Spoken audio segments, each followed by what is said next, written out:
오늘은 창세기 34장 1절에서 31절까지의 말씀을 함께 생각해 보도록 하겠습니다. 창세기 34장 1절에서 31절까지의 말씀인데 시간 관계상 1절부터 7절까지만 제가 봉독해 드리겠습니다. 레아가 야곱에게 낳은 딸 디나가 그 땅의 딸들을 보러 나갔더니 히위 족속 중 하몰의 아들 그 땅의 주장 세겜이 그를 보고 끌어들여 강간하여 욕되게 하고 그 마음이 깊이 야곱의 딸 디나에게 연연하며 그 소녀를 사랑하여 그의 마음을 말로 위로하고 그의 아버지 하몰에게 청하여 이르되 이 소녀를 내 아내로 얻게 하여 주소서 하였더라.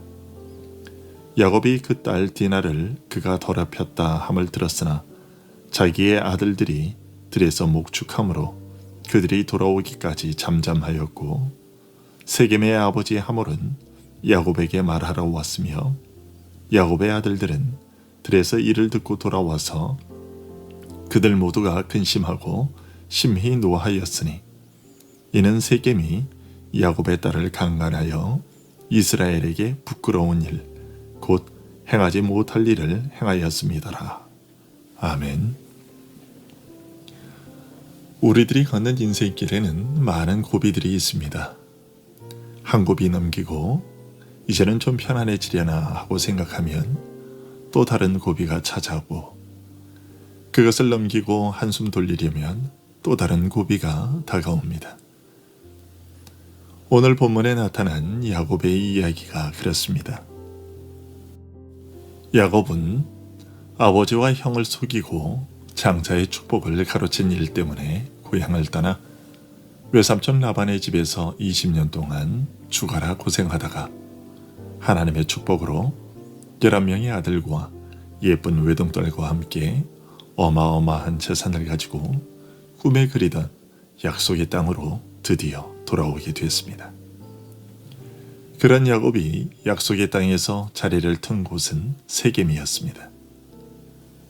창세기 12장 6절을 보면 이곳 세겜은 아브라함이 하나님의 부르심을 받고 가나안 땅에 들어왔을 때 가장 먼저 제단을 쌓고 예배드리고 거주했던 곳이었고 이 땅을 내 자손에게 주리라는 약속을 받았던 특별한 곳이었습니다.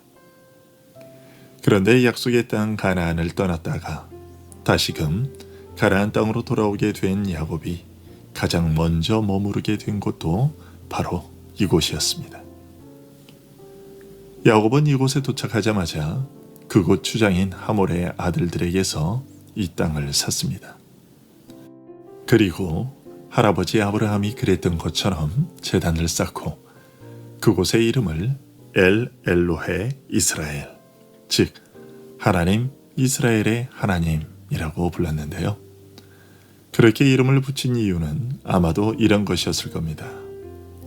야, 드디어 약속의 땅에 도착했구나. 내가 이 땅을 상속받기 위해 20년 동안 그 모진 고생을 했는데 드디어 이 땅에 아무런 걱정 없이 살게 되었구나. 이제 나를 죽이려던 형에서의 감정도 다 풀어졌으니 이제는 두 다리 쭉 뻗고 편안히 살 수 있겠구나. 하나님, 이 모든 것이 당신과 겨루어 이긴 승리자처럼 대우해 주신 하나님의 은혜 덕분입니다. 정말 감사합니다. 아마 이런 마음에서 엘 엘로헤 이스라엘이라고 이름 붙였던 것일 겁니다. 그런데 이런 야곱의 기쁘고 감격스러운 마음은 그리 오래가지 못했습니다. 그의 딸 디나가 하몰의 아들 세겜에게 강간을 당했기 때문이었지요. 20년 동안의 외삼촌의 속임수와 위협에서 벗어나고 가장 두려운 일이었던 형 에서의 살해 위협마저도 해결돼서 이제는 살만하다 싶은 순간에 또다시 끔찍한 일이 발생한 것이죠. 어쩌다 이런 일이 발생했을까요?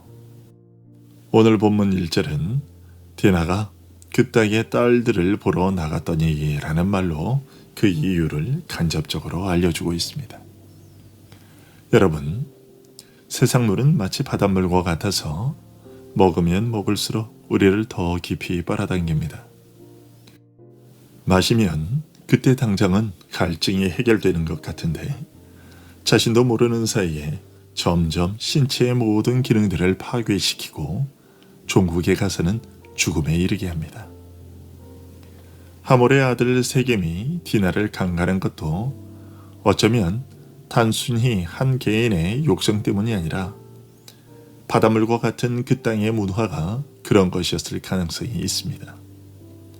세겜의 행동은 혼전 성관계에 대한 오늘날의 20, 30대의 문화와 같은 맥락에서 비롯된 일이며 30절을 보면 디나에게도 세겜 문화에 대한 관심과 그것에 동화되고자 하는 마음이 있었으며 디나의 그런 태도는 야곱의 우유부단한 태도가 영향을 미쳤던 것임을 짐작할 수 있습니다. 아들들을 질책하는 야곱의 모습은 세겜 족속들의 틈바구니에서 적당히 그들과 어울려 섞여 살고자 하는 태도를 가졌던 것이 아닌가 하는 느낌을 갖게 하기 때문입니다. 이제 모든 어려운 일이 지난 것 같으니 이제 이곳에서 저들의 틈바구니에서 조용히 섞여 평안히 살아보자 하는 그러한 태도가 아니었나 짐작해야 합니다. 야곱의 이런 태도가 알게 모르게 그의 자녀들에게도 비춰졌던 것이고 그래서 딸 디나에게도 영향을 미쳤던 것이죠. 세겜 사람들과 분명히 구별된 존재임을 드러내지 못하고 가능한 한 모든 사람과 더불어 화평하라고 하신 말씀의 한계를 벗어나서 딸이 저들과 자유로이 왕래하며 교제하는 것을 방치하기에 이른 영적 해이와 세속화의 요소를 제공한 것이 아니냐 하는 것입니다. 그러기에 우리는 자녀들 앞에서 죄악된 세상 문화에 젖어들지 않도록 해야 할 것입니다. 우리들의 어정쩡한 태도가 자녀들에게도 적당히 하나님을 섬겨도 된다는 인식을 심어주게 된다는 것이죠. 따라서 부모된 우리가 먼저 철저해야 합니다.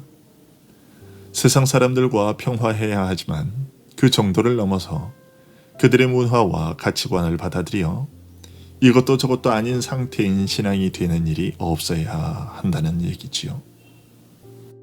여러분, 우리가 겪는 안타깝고 마음 아픈 일들 모두가 죄악으로 인한 것은 아니지만 오늘 본문이 보여주는 것과 같이 우리가 세상의 문화에 호기심을 갖고 그것에 관심을 기울이는 일에서부터 마음 아픈 일이 시작되는 경우가 종종 있음을 기억해야 할 겁니다. 돈이면 모든 것이 해결된다는 생각, 권력이 있으면 거칠 것이 없다는 생각, 이런 생각들이 세상의 문화이고 가치관인데 우리가 이런 것에 관심을 두고 마음이 기울어지면 그때부터 우리 영혼은 세상의 공격에 무방비로 노출되고 결국에는 카운터펀치를 맞아 쓰러지게 됩니다. 민수기 25장에는 이스라엘 사람들 24,000명이 전염병으로 죽게 되는 사건이 발생하는데요. 그 사건이 왜 일어났는지 여러분 기억하시죠? 모압 외에 발락이 자신들의 축제 때에 모압 여인들로 하여금 이스라엘 남자들을 유혹하여 우상 숭배와 간음이라는 그들의 문화에 빠지게 만든 사건이었습니다. 그 일은 하나님의 진노를 불러일으켰고 그에 대한 징계로 전염병이 내려져 결국 24,000명이나 죽임을 당했던 것입니다. 세상 문화라는 것이 그렇게 무서운 겁니다. 그러기에 문화라는 사탄의 무기에 노출되지 않도록 그것들에 대한 호기심과 관심을 끊어야 합니다. 그것에 한번 빠지면 헤어나오기가 정말 쉽지 않습니다. 그러기에 여가를 즐기더라도 세상 사람들과는 다른 내용과 방식으로 즐길 줄 알아야 합니다.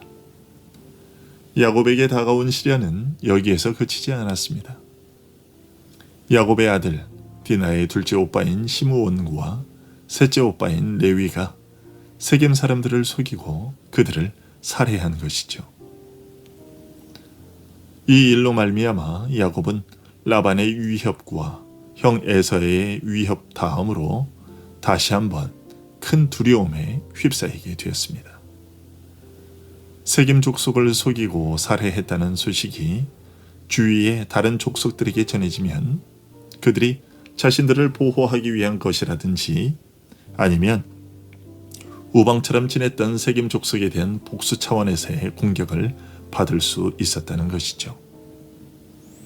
그런데 우리는 이런 야곱의 두려움에 대해 생각해 보기 이전에 야곱의 아들들과 세겜 족속 남자들의 할례에 대한 생각과 태도를 살펴보아야 합니다.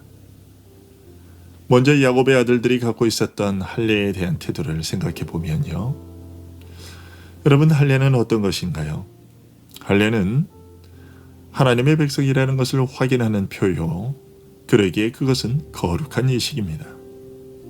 하지만 야곱의 아들들은 이 거룩한 예식을, 그 예식 가운데에 있는 하나님의 신성한 이름을 속임수에, 자신들의 복수에 사용했습니다. 그것은 거짓된 행동이었으며 하나님의 이름을 이중으로 모독한 것이었습니다. 야곱의 아들들은 복수의 눈이 멀어 표적과 그 표적이 상징하는 진리를 분리해 버렸습니다. 마치 누구라도 할례를 받기만 하면 다 하나님의 백성이 되는 것처럼 행동했던 것이죠. 그들은 그렇게 생명을 상징하는 영적인 표를 오염시키고 그것이 의미하는 것과는 반대되는 죽음과 살해를 위한 도구로 전락시켜 버렸습니다. 거룩한 할례를 모욕하고 더럽히기는 세겜과 하몰, 그리고 세겜 족속 남자들도 마찬가지였습니다.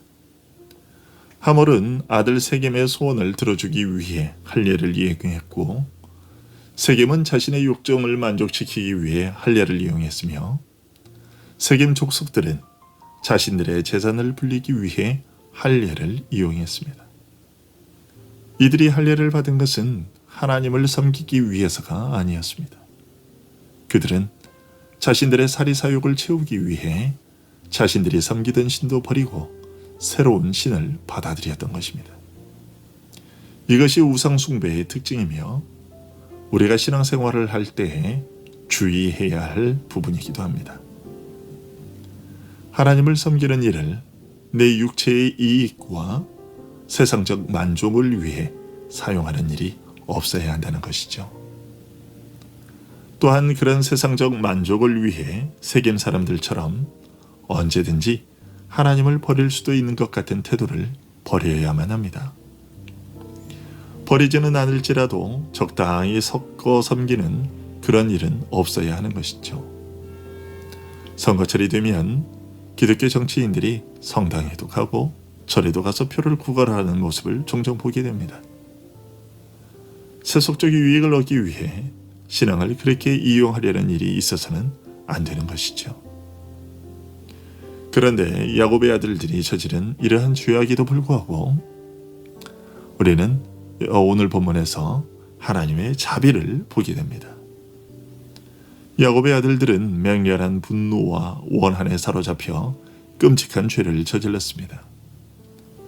거룩한 할례를 자신들의 복수를 위해 사용했고 복수심의 만족을 위해 잔인한 살육을 범했습니다. 잘잘못을 따지자면 어쩌면 세겜보다 야곱의 아들들이 더 큰 잘못을 범했다고 할 수 있습니다. 그럼에도 불구하고 세겜 족속들은 하나님의 백성이 되지 못했고 야곱의 아들들은 여전히 하나님 나라의 백성의 지위를 잃지 않았습니다. 이것은 분명히 그들 자신의 힘으로 된 일이 아니었습니다. 하나님께서 그들에게 내리신 은총은 이처럼 그들의 공로에 기초한 것이 아니라 순전히 하나님의 자비에 의한 것이었습니다. 우리들 역시 만약 하나님께서 우리 죄를 용서해 주시지 않는다면 완전히 파멸할 수밖에 없습니다. 그러기에 우리 역시 하나님께서 야곱의 아들들에게 베푸셨던 그 동일한 용서하심으로 용서받기를 구하는 것입니다. 오늘도 우리의 실수와 죄악들에도 불구하고 하나님 백성 된 신분을 박탈하지 않으시고 여전히 우리의 삶을 지키시고 인도하시는 하나님의 은혜에 감사하며 사는 우리의 하루가 될 수 있기를 간절히 소원합니다. 기도하겠습니다.